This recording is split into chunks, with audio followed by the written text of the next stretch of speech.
ఏది అయినా ట్రై చెయ్యి ఆచి చికెన్ మసాలా. ఆచి చికెన్ మసాలా. దేశీయ స్టాక్ మార్కెట్ సూచీలు రెండో రోజు కూడా నష్టాల్లో ముగిశాయి. అంతర్జాతీయ మార్కెట్ల నుంచి మిశ్రమ సంకేతాలు, అమెరికాలో ద్రవ్యోల్బణం ఆందోళనలు సహా దేశీయంగా ప్రాఫిట్ బుకింగ్ కారణంగా మార్కెట్లు ఒడిదుడుకులకు ఎదుర్కొన్నాయి. నిఫ్టీ 116, సెన్సెక్స్ 539 పాయింట్లు నష్టపోయాయి. అమెరికాలో స్థిరంగా కొనసాగుతున్న ద్రవ్యోల్బణం, ఇరాన్ అమెరికా మధ్య నెలకొన్న భౌగోళిక రాజకీయ ఉద్రిక్తతలు మార్కెట్ సెంటిమెంట్ ను దెబ్బతీశాయి. ఇక బ్రెంట్ క్రూడ్ ఆయిల్ ధర $88 వద్ద కొనసాగుతుంది.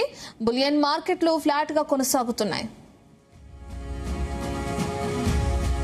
మనతో పాటు మార్కెట్ ఎక్స్పర్ట్ ప్రభు గారు అందుబాటులో ఉన్నారు. ఆయన అడిగి మార్కెట్ గురించి మరిన్ని వివరాలు తెలుసుకుందాం. ప్రభు గారు నమస్తే అండి. నమస్తే అండి. మార్కెట్ లో కొన్ని ఒడిదుడుకులు ఎదుర్కోవడం మనం చూస్తున్నాం, ఎలా చూడొచ్చు అంటారండి దాన్ని? అంటే ఈ మధ్య కాలంలో 24,000 నుంచి 24,800 అదే రేంజ్ లో ఉంది. దాదాపుగా ఇప్పుడు 24,090 అక్కడ దాకా వచ్చింది. 102 డౌన్ అయితే కొంచెం వీక్ అనుకున్నాం. 24,000 కట్ అయితే next level 23,800 max to max. Last time కూడా 24 వచ్చింది, ఒకసారి 23,800 ఆ దగ్గర 23,832 వచ్చి అక్కడి నుంచి మళ్ళీ పెరిగింది. సో ఇప్పుడు మనకి 24,000 వరుసగా పడింది. సో ఇప్పుడు 24,000 దగ్గరికి వస్తున్నాం. సో వీకెండ్ సో వరుసగా పడింది కాబట్టి రేపు ఏమైనా రికవరీ రావచ్చా అన్ని, ఎందుకంటే ఈ మధ్య కాలంలో ఏవైతే పెరిగినాయో అవన్నీ కూడా ఇన్స్టెంట్ గా ప్రాఫిట్ బుకింగ్ చేసుకోవడం జరిగింది. ఇప్పుడు నిఫ్టీ అంటే పడటం అనేది పెద్దగా ఎక్కువ పడట్లేదు. 0.4%, 0.5% అనేది. ఇప్పుడు పెరగటం కూడా అంతే ఉంది. హెల్త్ కేర్ గానీ 0.73%, కన్స్యూమర్ ఆయిల్ కానీ 0.7%, ప్రైవేట్ బ్యాంక్స్ 0.09, అంతే ఎక్కువ. కెమికల్స్ 0.02+. అంటే ఎక్కువ పెరగటం ఎక్కువ లేదు, పడటం కూడా ఎక్కువ లేదు. సిమెంటే కొంచెం బాగుపడింది. ఈ మధ్య కాలంలో సిమెంట్ మూవ్మెంట్స్ లేవు, పెరుగుతుంది. ఇక్కడ నుంచి రేట్లు పెంచలేదు ఈ మధ్య కాలంలో అనుకునేది. అక్కడ కొంచెం ప్రాఫిట్ బుకింగ్ వచ్చింది. సో తొందరలో ఇప్పుడు ఏదైనా న్యూస్ సిమెంట్ సెక్టర్ కి రావచ్చని ఎక్స్పెక్ట్ చేస్తున్నాం. అప్పుడు సిమెంట్ సెక్టర్ పెరిగే ఛాన్స్ ఉంది. ఏదైనా ఇది ఇలాంటి పడినప్పుడు మంచి అవకాశం కదా. ఇప్పుడు కన్సిస్టెంట్ గా వరుసగా పడదు. జనరల్ గా ఏంటంటే 5th డే గానీ 6th డే గానీ 6th డే 7th డే గానీ తీసుకోవాలి. ఒక్కోసారి లాస్ట్ టైం 8 days తీసుకున్న రికార్డు ఉంది. సో ఇప్పుడు మనకి దాదాపు 10 days అనుకోవచ్చు ఒక రకంగా. సో రేపు రికవరీ రావచ్చా అంటే రేపు యాక్చువల్లీ ఇవాళే పాజిటివ్ అనుకున్నాం. ఎందుకంటే 94 నుంచి 86, 85 చేంజ్ వచ్చి మళ్ళీ 87, 88 అయింది క్రూడ్. సో మెయిన్ అది కొంచెం పెరుగుతున్నప్పుడు కొంచెం ఇబ్బంది వస్తుంది. మనం జనరల్ గా ఏంటంటే విపరీతంగా పెరిగినప్పుడు ధర పడలేదు మార్కెట్, ఇప్పుడు తగ్గినప్పుడు పెరగలేదు. అంటే అంత ఎఫెక్ట్ తీసుకోవట్లే క్రూడ్ మీద మార్కెట్. అంత అది పెరగగానే ఇది అట్లా ఎక్కువ 90 దాటిన తర్వాత కానీ దాని ఎఫెక్ట్ పడట్లా. సో ఎక్కువ దాన్ని పట్టించుకోవట్లేదేమో అనిపిస్తుంది. ఎందుకంటే అది తెలుసు కాబట్టి మళ్ళీ దిగొస్తుందనే ఉద్దేశం. ఎందుకంటే ఆ ఇష్యూస్ ఉంటాయి, జియో పొలిటికల్ టెన్షన్స్ ఉంటాయి, దానివల్ల తీసుకుంటుంది అనేది. సో ఇప్పుడు మనకి చిన్నగా తగ్గితేనే బెస్ట్. లేదు మళ్ళీ 90 క్రాస్ అయిందంటే మళ్ళీ కొంచెం ఇబ్బంది పడాల్సి వస్తుంది, ఎక్కువ పెట్టాల్సి ఉంటుంది. కాబట్టి ఇవాళ మెయిన్ కారణం తగ్గడానికి కారణం ఏంటంటే ఎఫ్ఎంసీజీ బాగా పడింది. ఎఫ్ఎంసీజీ కంటిన్యూస్ గా కన్సిస్టెంట్ గా పడుతూనే ఉంది. ఏదైనా ఐటీ కొంచెం పడి కొంచెం తేరుకుంది. బాగా బీటెన్ డౌన్ ఇండెక్స్ అంటే ఎఫ్ఎంసీజీ చెప్పొచ్చు. ఆటో షేర్స్ కూడా ఇవాళ ప్రాఫిట్ బుకింగ్ లో వచ్చినాయి అనుకోవచ్చు. సో ఈ రెండు కలిపి మార్కెట్ ని బాగా డ్రాగ్ చేసినాయి అనుకోవచ్చు. ఈ రెండు మ్యాక్స్ టు మ్యాక్స్ ఏమంట. సో ఎక్కువ సెల్లింగ్ ఇన్ ఆటో అండ్ ఎఫ్ఎంసీజీఎస్ ఎక్కువ జరిగింది అనుకోవచ్చు. తర్వాత గ్లోబల్ క్యూస్ కొంచెం వీక్ గా ఉన్నాయి. అంటే ఇప్పుడు జపాన్, హాంకాంగ్ ఇవన్నీ ముందు మనకంటే హై కంటే పెరుగున్నాయి కాబట్టి రీట్రేస్మెంట్ ఉంది.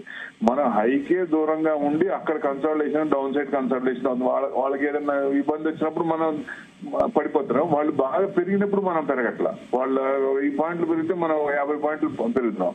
వాళ్ళు 100 పాయింట్లు పెరిగితే మనం 30-40 పాయింట్లు తగ్గుతున్నాం. ఆ రేషియో డౌన్ సైడ్ ఎక్కువ ఉంది కానీ అప్ సైడ్ ఎక్కువ తీసుకోవట్లా. సో ఎక్కువ మనం క్రూడ్ మీద ఆధారపడ్డం కాబట్టి ఈ ఎఫెక్ట్ వస్తుంది గ్లోబల్ క్యూస్ వల్ల. ఇవాళ ఇంకోటి ఏంటంటే బిక్స్ రైజ్ అయింది. వోలటాలిటీ ఇండెక్స్ ఏదైనా సర్టెనిటీ ఉంది మార్కెట్ లో, ఇక్కడి నుంచి పెరగచ్చు అనుకున్నప్పుడు అప్పుడు ఏమవుతుంది, మంచి వాల్యుయేషన్స్ ఉన్నాయి ఇక్కడ కొనుక్కోవచ్చు అనేది.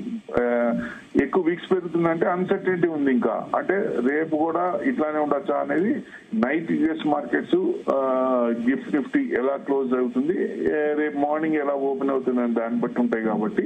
ఎందుకంటే యుఎస్ మార్కెట్ డైట్ ఎన్విడియా వచ్చింది రిజల్ట్స్ 4% పెరిగింది నిన్న నైట్. సో అప్పటికి డౌన్ ఉన్నాయి యుఎస్ మార్కెట్. ఆ రిజల్ట్స్ వల్ల మళ్ళీ నాస్డాక్ 200 పాయింట్స్ తీసుకొచ్చింది. అయినా గిఫ్ట్ నిఫ్టీలో ఏమాత్రం ఏ కోశాన కూడా కొంచెం మార్పులే, అట్లానే ఉంది, మైనస్ లోనే ఉంది. ఇప్పుడు ఎక్కువ పెరిగినప్పుడు కూడా పెరగట్లేదు. అంటే గిఫ్ట్ నిఫ్టీ పక్కన రేడర్ గా తీసుకోలేము ఎందుకంటే అంత కరెక్ట్ ఇంప్లికేషన్స్ రావట్లేదు. ఎందుకంటే ఇంతకు ముందు సింగపూర్ సిటీ అని ఉండేది, అదైతే కరెక్ట్ ఇంప్లికేషన్స్ వచ్చేది, అది బాగా పెరుగుతున్నప్పుడు మన ఎఫెక్ట్ వచ్చేది. అని గిఫ్ట్ నిఫ్టీ కూడా పార్టిసిపేషన్ సింగపూర్ నిఫ్టీ దాంట్లో అంత లేదు. సో ఎక్కువ దాని రిఫ్లెక్షన్ రావట్లేదు మన మార్కెట్ లో. అది ఎందుకంటే బయట మార్కెట్ పెరిగినా మన గిఫ్ట్ నిఫ్టీ ఇంకా మైనస్ చూపిస్తోంది. సో దానివల్ల కొంచెం మన కూడా ముందుకెళ్ళడానికి అంటే 24,400 ఎప్పుడైతే క్రాస్ అవుతుందో అప్పుడు కొంచెం బులిష్ అనుకుంటే, అసలు క్రాస్ అవడానికి చాలా గగనమైంది, ప్రసవ వేదన పడుతుంది అక్కడ ముందుకు వెళ్ళడానికి. సో కిందకు వచ్చేస్తోంది. సో మెయిన్ అది కింద కొట్టేస్తా ఉంది. సో 24,090 దాకా వచ్చాం. సో డౌన్ లెవెల్ కి వచ్చాం. సో రేపు రికవరీ అవచ్చా అంటే ఛాన్సెస్, ప్రాబిలిటీస్ ఎక్కువ ఉన్నాయి. ఎవరైనా సరే కొంచెం స్టాక్స్ ఏదైనా తగ్గినా భయపడాల్సిన పని లేదు, పెట్టుకోవచ్చు. 4 రోజులు కంటే 10 రోజులు పడింది కాబట్టి ఇంకొక 2-3 రోజులు అంటే నెక్స్ట్ వీక్ సోమవారం, మంగళవారం, బుధవారం కూడా కొంచెం పెరిగే ఛాన్స్ ఉందా అంటే మంగళవారం ఎక్స్పైరీ కాబట్టి మంగళవారం ఎక్సెషన్ తీసుకుంటే ఒక నెక్స్ట్ 3 days పెరగచ్చు అనేది ఎక్స్పెక్టేషన్. ఇంత పడినప్పుడు ఏముందంటే కొంచెం రికవరీ ఇస్తుంది, 3 to 4% రికవరీ రావాలి, అప్పుడే హెల్తీగా ఉంటుంది. లేకపోతే ఏంటంటే కన్సిస్టెంట్ పడుతుంది అనుకోండి, సంవత్సరం అంతా మైనస్ లో ఉంటే రోజు చూస్తే విసుకొస్తుంది. అదే మార్కెట్ ఏంటి, దీంట్లో పెట్టాలా లేదా అని కొత్తగా వచ్చే వాళ్ళకి చాలా భయం వేస్తుంది. సో అందుకని ఒక రికవరీ ఇది వస్తే జనరల్ గా అప్పుడు జోష్ వస్తుంది వాళ్ళకు కూడా. అందుకని ఆ రికవరీ అనేది డెఫినెట్ గా ఓవర్ అంటే certain time అయిందాక 8 days, 9 days, 10 days, దాదాపు ఇప్పుడు 10 days అయింది. సో రికవరీ రావచ్చు అంటే రేపు కానీ నెక్స్ట్ వీక్ లో కానీ రికవరీ వచ్చే ఛాన్స్ ఉన్నాయి. 2 to 3%, 4% వచ్చే ఛాన్స్ కూడా ఉన్నాయి. ప్రభు గారు, ప్రధానంగా అటు బులియన్ మార్కెట్ కూడా చూస్తే అందులో కూడా మార్పులు మనం చూస్తున్నాం. అందులో ఇన్వెస్ట్ చేసే వాళ్ళు కానీ లేదంటే డిజిటల్ గా అంటే గోల్డ్, సిల్వర్ డిజిటల్ గా కొనాలనుకున్న వాళ్ళు కానీ ఫిజికల్ గా కొనాలనుకున్న వాళ్ళు కానీ వాళ్ళకి ఏం చెప్తారు? అంటే ఇప్పుడు గోల్డ్ ట్యాక్స్ కొంచెం తగ్గిస్తున్నారు అనేది ఒక న్యూస్ వచ్చింది. అది కరెక్ట్ అనేది గవర్నమెంట్ నుంచి కన్ఫర్మేషన్ రాలేదు. Maybe it's a rumour. ఆ రూమర్ మార్కెట్ లో ప్రబలింది. సో ఎక్కువ ఇది అంటే ట్యాక్స్ తగ్గిస్తారు. లాస్ట్ టైం కూడా ట్యాక్స్ పెంచినప్పుడు బాగా పెరిగింది గోల్డ్ సిల్వర్. ఇప్పుడు తగ్గించినప్పుడు కొంచెం తగ్గుతుంది. ఒక 2 to 3,000 తగ్గచ్చు అనుకున్నప్పుడు ఇవాళ 1,000 దాదాపుగా గోల్డ్ 1,000 పడింది. సిల్వర్ మీద ఎఫెక్ట్ లేదు, గోల్డే మెయిన్ కాబట్టి 1,000 points, 991 points పడింది. అంటే ఇంకా ఒక 2,000, ఒక 1,500 నుంచి 2,000 పాయింట్ పడచ్చు. ట్యాక్స్ నిజంగా గవర్నమెంట్ కనుక వాళ్ళు కనుక అఫీషియల్ గా డిక్లేర్ చేసి తగ్గిస్తున్నాం ట్యాక్స్ అనుకుంటే, ఎందుకంటే పర్సంటేజ్ ఆఫ్ ఇది బయట నుంచి తెప్పించుకునే దాన్ని కొంచెం తగ్గిస్తామని.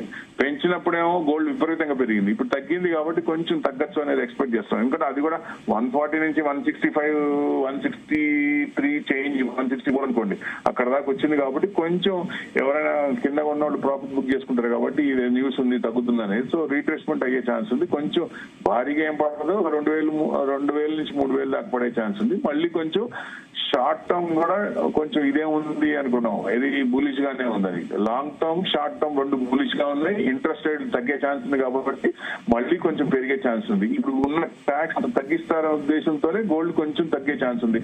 1-2 రోజులు చూసి నెక్స్ట్ వీక్ లో ఎవరైనా కొనుక్కోవాల్సిన వాళ్ళు నెక్స్ట్ వీక్ లో కొనుక్కోవచ్చండి. నిజంగా గవర్నమెంట్ కన్ఫర్మ్ చేస్తే తగ్గుతుంది. అది ఓన్లీ రూమర్ మార్కెట్ లో వచ్చింది అనుకుంటే పట్టించుకోవాల్సిన పని లేదు. మళ్ళీ తిరగమనం అనేది మళ్ళీ పెరిగే ఛాన్స్ ఉంటుంది. ఓకే, థ్యాంక్ యూ ప్రభు గారు. Thank you.